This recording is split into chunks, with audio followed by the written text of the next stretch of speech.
পারি পড়তে। তো এরকম ভাবে তো আর আমরা বলবো না, বলার সময় কি বলবো? আমি পড়তে পারি। ঠিক আছে, এরকম ভাবে বলবো আই ক্যান রিড। বাংলাটা যখন বলি বাংলার মতো করে কিন্তু ইংলিশ বলি না আমরা, তাই না? আমরা যদি বাংলার মতো করে ইংলিশ বলতে যাই তাহলে কিন্তু হবে না, বলতে পারবো। ইংলিশটা আমরা একরকম ভাবে বলবো আর বাংলাটা আমরা একরকম ভাবে। আমাদের মাথায় অনেক সময় অনেক বাংলা বলে কিন্তু আমরা ইংলিশটা বলতে পারি না, না? তো you speak more, you learn more. যখনই তুমি বলবে বেশি তখনই তুমি শিখবে বেশি। বলতে হবে, ঠিক আছে? তোমাদের বলতে হবে, বলা প্র্যাকটিস করতে হবে। স্পোকেন ইংলিশ মানেটা হচ্ছে তোমাদের বলতে হবে। আমরা লিখতে পারি অনেক কিছু ইংলিশে, বাট বলার সময় আমরা আটকে যাই। কেন আটকে যাই বলো তো? কেন আটকে যাই বলো? কেন আটকে যাই জানো? কেউ জানো কেন আমরা আটকে যাই? বসো, তুমি বসো। কেন আটকে যাই বলো তো? জানো, কেউ বলতে পারবে? আমরা বাংলা তো অনেক কিছু মনে মনে ভাবি। আমরা যদি ইংলিশে কথা বলতে বাংলায় কথা বলতে পারলে পারি, তাই তো? যদি কেউ বলে বাংলায় কথা বলতে পারি তো আমরা বলতে, কিন্তু আমরা যদি বলি ইংলিশে কথা বলো তখন আমরা বলতে পারি না, না? কেন বলতে পারি না বলো তো? কেন বলতে পারি না জানো? আমি বলে দেবো, তারপরে বলো কেন বলতে পারি না বলো তো দেখি। আচ্ছা তুমি বসো, আমি বলে দিই কেন বলতে পারি না। আমরা বাংলার মতো করে ইংরেজিটাকে ভাবি যে আমরা সেভাবে বলবো, যেটা আমাদের মাথায় বাংলাটা এসছে ওরকম ভাবে ভাবি যে ইংলিশটা ওরভাবে বলবো। অ্যাকচুয়ালি ইংলিশটা ওইভাবে বলে না, ইংলিশটা একটু ঘুরিয়ে বলতে হয়। ঠিক আছে, বাংলা যেরকম ভাবে বলি সেরকম ভাবে ইংলিশটা যদি সাজাই তাহলে কোনো মিনিং হবে না, নো মিনিং। ঠিক আছে, তখন আমরা কি করি? আমরা ইংলিশটাকে একটু ঘুরিয়ে বলি, তাহলে ওটা মিনিংফুল একটা ইংলিশ সেন্টেন্স তৈরি হয়। বুঝেছো? এই জন্য আমাদের কি করতে হবে? আরো বেশি করে বলা প্র্যাকটিস করতে হবে, আরো বেশি করে বলতে হবে। আচ্ছা, হ্যালো, তোমার নামটা কি যেন বললো? না, নাই না, এটা কি লেখা আছে বলো তো দেখি। পুরোটা পুরোটা বলো, সবাই শুনবে। আমার গলাটা সবাই শুনতে পাচ্ছ তো? হ্যাঁ, সবাই শুনতে পাচ্ছ তো তোমরা? তাহলে তোমার গলাটাও দিয়ে সবাই শুনতে পারে। সবাইকে বলো এটা কি লেখা আছে। I can walk. ওয়াক কথার মানে কি? এনিওয়ান? হাঁটা। হাঁটা মিন্স ওয়াক। আর আই মানে আমরা কি জানি? আমি। আর ক্যান মানে এক্ষুনি কি বললাম? পারি বা পারা। যেটা আমরা পারি করতে সেটাই হচ্ছে পারি, সেটা ক্যান। আই ক্যান ওয়াক কথা। এবার পুরোটা মিনিং বলো। এই তো এইটাই গন্ডগোল, এইটাই আমি বলছিলাম যে বাংলাটা যেরকম ভাবে বলি ইংলিশটা সেভাবে বলি না। বলার সময় আমরা কি বলি? আমি হাঁটতে পারি, কিন্তু তুমি যদি লেখো আই ওয়াক ক্যান, এটা হয় না। সবসময় স্পোকেন করার সময় মানে ইংলিশ করার সময় সাবজেক্টকে ভার্বকে যখন তুমি কে দিয়ে প্রশ্ন করো, ভার্ব কোনটা? ওয়াক। কোনো কিছু কাজ করাতে বলে ভার্ব, তাই না? কোনো কিছু কাজ করাতে বলে ভার্ব। তো ওয়াককে যখন প্রশ্ন করবে কে ওয়াক করে, কে ওয়াক করে, কে ওয়াক করে, সাবজেক্ট কে এখানে? কে ওয়াক করে, কে ওয়াক করে, কে ওয়াক করে? আমি। আমি তাহলে এখানে সাবজেক্ট। সাবজেক্ট সবসময় প্রথমে বসবে স্পোকেন করার সময়, ঠিক আছে? মানে যখন তুমি ইংলিশটা বলছো তখন সাবজেক্ট সবসময় আগে বসবে, দেন আসবে ভার্ব, দেন আসবে ভার্ব। ঠিক আছে, এখানে ক্যানটাও একটা ভার্ব, কিন্তু পারা ক্যানটাও একটা ভার্ব। ঠিক আছে, সেই জন্য ক্যান আগে এসেছে। ঠিক আছে, সাবজেক্টের পরে আসবে ভার্ব, দেন আসবে অবজেক্ট বা আদার যা যা থাকবে সেগুলো সব পরপর আসবে। সো সাবজেক্ট সবসময় আগে আসবে, সাবজেক্টের পরে আসবে ভার্ব, দেন আসবে অবজেক্ট। এরকম ভাবে আমরা ইংলিশে কথা বলি, ঠিক আছে? কিন্তু বাংলায় কথা বলতে গেলে আমি হাঁটতে পারি এভাবে বলি, তাই না? আমি পারি হাঁটতে, এরকম ভাবে কেউ বাংলা বলে? কেউ বলে না তো। তোমরা কখনো কেউ এরকম ভাবে কথা বলে বা শুনেছো বাবা বলতে আমি পারি হাঁটতে? এরকম কেউ বলে? বলে না তো। তাহলে কিভাবে বলে? বাংলা হাঁটিয়ে বলতে পারে। কিরকম ভাবে বলে তাহলে? আই ক্যান ওয়াক, ইংলিশে এভাবে বলে। আই ক্যান সিং, আমি গান গাইতে পারি। আমি গান গাইতে পারি, এইভাবে বাংলায় বলে। কিন্তু ইংলিশে কিভাবে বলবো? ইংলিশে বলার সময় সবসময় আমরা সাবজেক্টের পরে চলে আসবে ভার্ব, দেন এখানে সিনটাও একটা ভার্ব, কিন্তু এখানে অ্যাজ এ অবজেক্ট এটা ইউজ হচ্ছে, ঠিক আছে? অ্যাজ এ অবজেক্ট এটা ইউজ হচ্ছে বলে এটা পরে আসছে, ঠিক আছে? বোঝাতে পারলাম? এইটুকু বোঝাতে পারলাম? বুঝতে পারছি? আমি আরেকটা জিনিস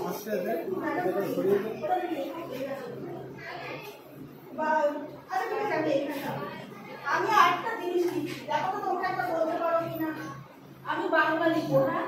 আমি কিন্তু ইংরেজি জানি না, আমি কিন্তু তোমাদের মতো ইংরেজি জানি না, ঠিক আছে? তোমরা অনেক ইংরেজি জানো না, জানো তো?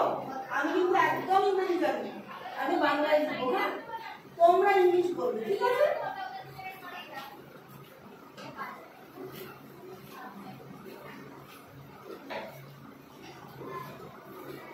একটু একটু করে লিখবে, একটু একটু করে আমরা শিখবো। আমি প্রতিদিন, আগে লাফালাফি করবে না, দাঁড়াও, আগে শোনো কি বলছি, তারপরে তোমরা নিজেরাই লিখতে পারবে। করতে পারছো? আমি প্রতিদিন দৌড়াই, দৌড়াই। আচ্ছা, আমি কথা ইংরেজি তোমরা জানো, আই। তোমরা বলবে, দেখো আমি ইংলিশ লিখবো, হ্যাঁ? তোমরা বলবে আমি ইংরেজি। প্রতিদিন কথার মানে কে জানে? প্রতিদিন ইংরেজি কে জানে? প্রতিদিন, প্রতিদিন, এটা প্রতিদিন করবে। প্রতিদিন জানো কেউ? প্রতিদিন ইংরেজি এভরিডে। এভরিডে কথাটা শোনোনি? তোমরা স্কুল আসো প্রতিদিন তো? প্রতিদিন স্কুল আসো তো? তো এভরিডে মানে হচ্ছে প্রতিদিন।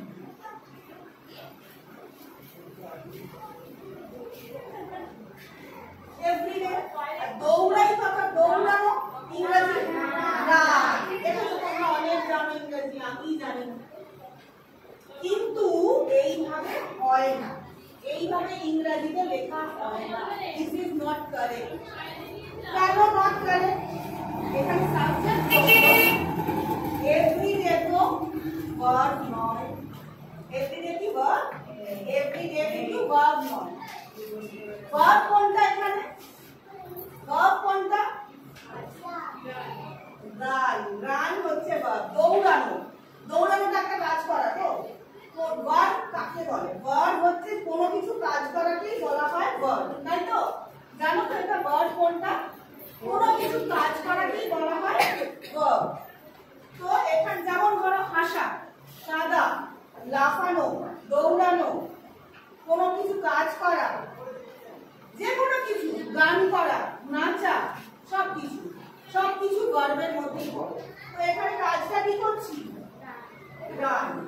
তাহলে ফার্স্টে আসবে সাবজেক্ট, তারপরে কি বলেছি? রান। তারপরে কি আসবে বলেছি? সাবজেক্টের পরে কি আসবে? ভার্ব আসবে। তাহলে কোনটা ভার্ব? রান। I run.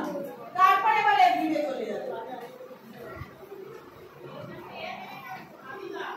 ঠিক আছে?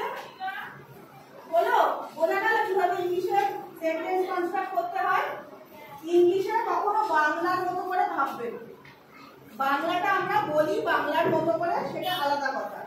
ইংরেজিটাকেও যদি আমি ওইভাবেই বলতে যাই মাথা থেকে বার করে, তাহলে ইংলিশটা ভুল, ঠিক আছে? তো সেই হিসাবে আমি বলবো, কিভাবে বলবে? সাবজেক্টের পরে আসবে ভার্ব।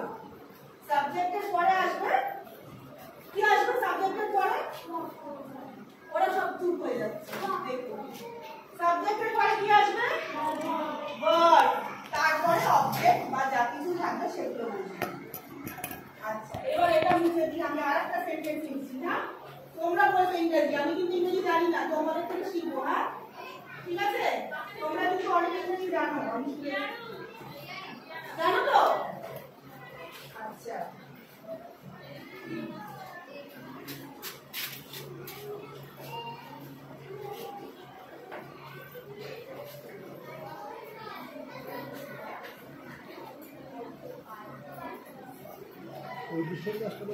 ঠিক আছে, তুমি গান করো। আরো একটা লিখছি,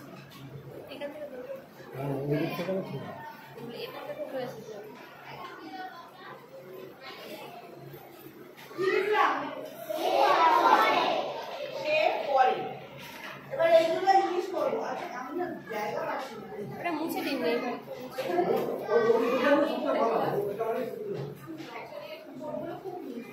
হ্যাঁ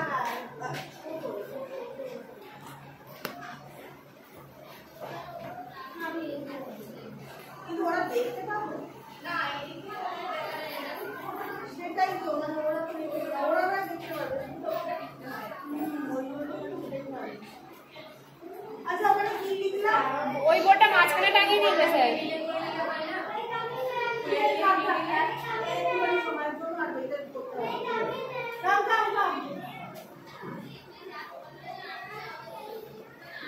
আচ্ছা তুমি ঠিক আছে, তুমি গান করো, তাই তো? গান করা ইংরেজি কি? বললাম আমার থেকে তোমরা ভালো ইংরেজি জানো, কিন্তু কি করে লিখবো? আমি লিখতে তো পারবো না। কোথায় লিখবো?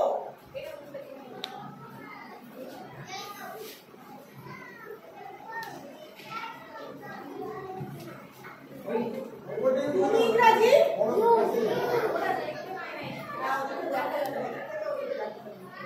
অসুবিধা হচ্ছে, মানে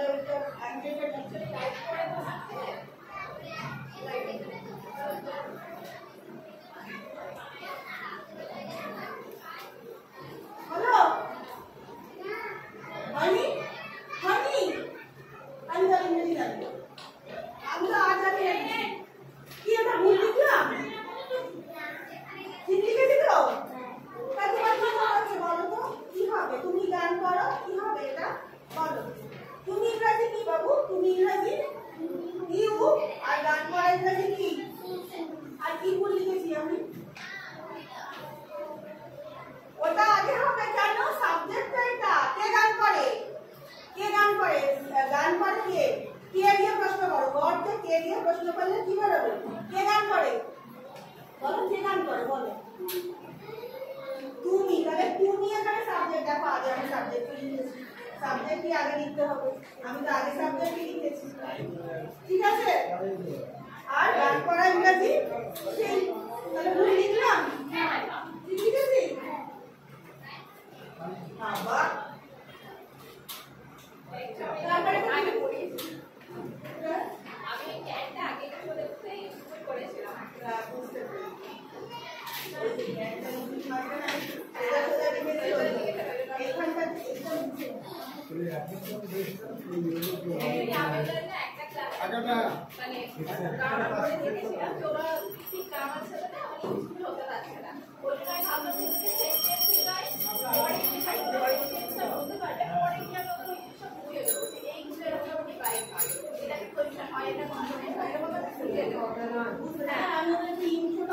ইন্ট্রোটা দিলে তাহলে বোঝা যাবে যে মানে ওরা কতটা নিজেরা বলতে পারছে, সেটাও একটা ব্যাপার আছে। আমি তো এগুলি বলে দিলাম, আমি ওদেরকে লেখাই ম্যাম লিখে তারপরে ওদেরকে ওটা পড়া লাগছে, তারপরে ওদেরকে লিখে লিখে পড়াই। হ্যাঁ ওটাই ওটাই।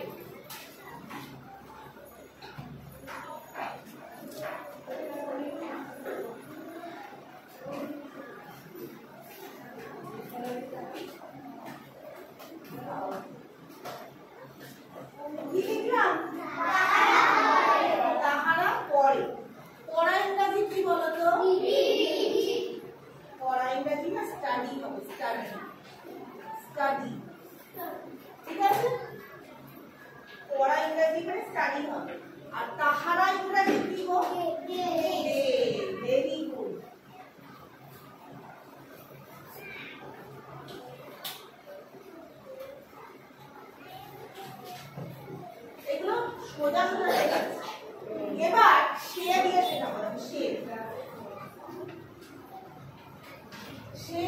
হাসে। সে ইংরাজি কি? হি বা সি? হি বা সি তো? হি বা সি। হাসা ইংরাজি?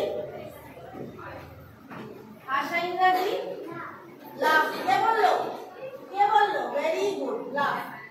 হাসা ইংরাজি লাভ। তো এবার হি আর সি আছে, এটা হচ্ছে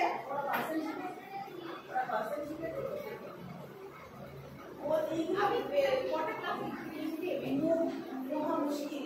এইটা যদি কেন এস আসবে লাভ, সেইটা বোঝানো মুশকিল।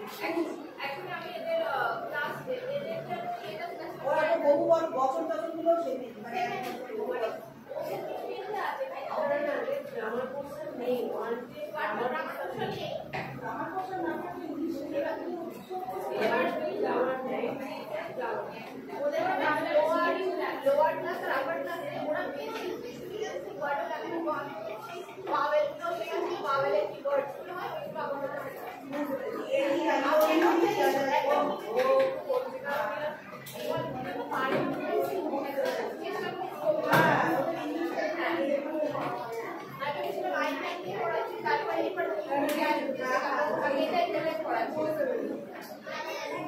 আচ্ছা একটা জিনিস হলো, হি আর সি মানে সে, সেটা ছেলেও হতে পারে, সে মেয়েও হতে পারে, তাই না?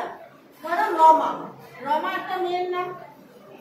আবার ধরো বললাম শ্যামল, শ্যামল একটা ছেলের নাম। তাহলে শ্যামলকে বললেও আমরা কি বলবো? সে। আর রমাকে বললেও কি বলবো আমরা? সে। তো সে হাসে, হি और she, এখানে কি হবে? লাভ। কিন্তু লাভ হবে না, একটা এস হবে লাভ। কেন হবে লাভ? এই কারণে এস বা ইএস বসে যখন হি আর she হচ্ছে third person singular number. Third person কিরকম আমি বলছি, ফার্স্ট পারসন হচ্ছে আই, ফার্স্ট পারসন হচ্ছে আই বা উই, ঠিক আছে? আই আর উই হচ্ছে ফার্স্ট পারসন।